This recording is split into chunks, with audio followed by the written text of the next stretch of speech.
গেছো বেড়ানি বিয়া হয়তো সিলেট হারা মনে করেন সিলেট থেকে আওয়ার পরে এই যে নদীতে পরে গেছে মানে মহিলাটা একই আসতো। এই বাচ্চাটির সাথে কে কে ছিল? একটা কানের মা আসতো। তার মা ছিল, দাদি নানি কেউ ছিল না? জি না।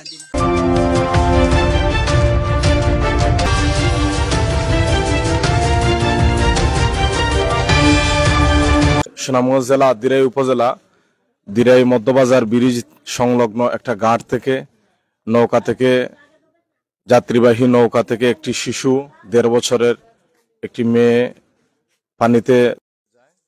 প্রায় ২৪ ঘন্টা পরে এখন চামটি নদীতে মল্লিশপুরের সংলগ্ন নদীতে এই মেয়েটির লাশ পাওয়া গেছে।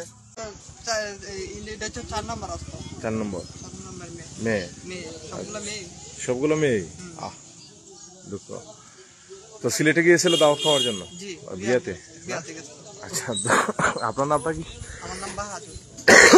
বাহাদুর, আচ্ছা ঠিক আছে। উঠানো হচ্ছে আমরা দেখতে পাচ্ছি। সুপ্রিয় দর্শক, আপনাদেরকে সর্বশেষ আপডেট দেওয়ার জন্য কিন্তু আমরা অপেক্ষায় রয়েছিলাম। এই যে তার লাশ প্যাকেটিং করা হয়েছে, গাড়িতে তুলে নেওয়া হচ্ছে।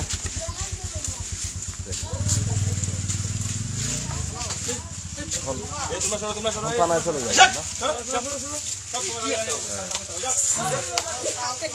সুপ্রিয় দর্শক, এখন থানায় চলে যাচ্ছে। আমরা আর বেশিক্ষণ আপনাদের সাথে থাকতে পারবো না। যারা আমাদের লাইভে সংযুক্ত রয়েছেন, ইলিয়াস ভাই চলে যাচ্ছেন? আচ্ছা ঠিক আছে।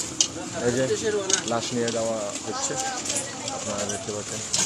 আর আমরা বেশিক্ষণ লাইভে থাকতে পারছি না সবাই।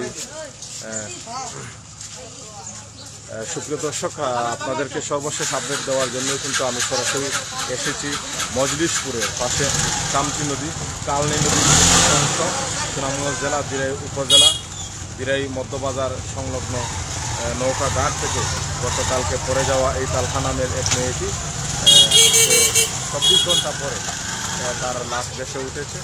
এই খবরটা আপডেট দেওয়ার জন্য আপনাদের সাথে সংযুক্ত হয়েছিলাম। যারা আমাদের সাথে বিভিন্ন চ্যানেল থেকে যে চ্যানেলগুলো থেকে সংযুক্ত হয়েছেন, আপনাদের অসংখ্য মুবারকবাদ জানিয়ে আপনাদের কাছ থেকে বিদায় নিচ্ছি। সবাই ভালো থাকুন, সুস্থ থাকুন। আসসালামু আলাইকুম রহমতুল্লাহ।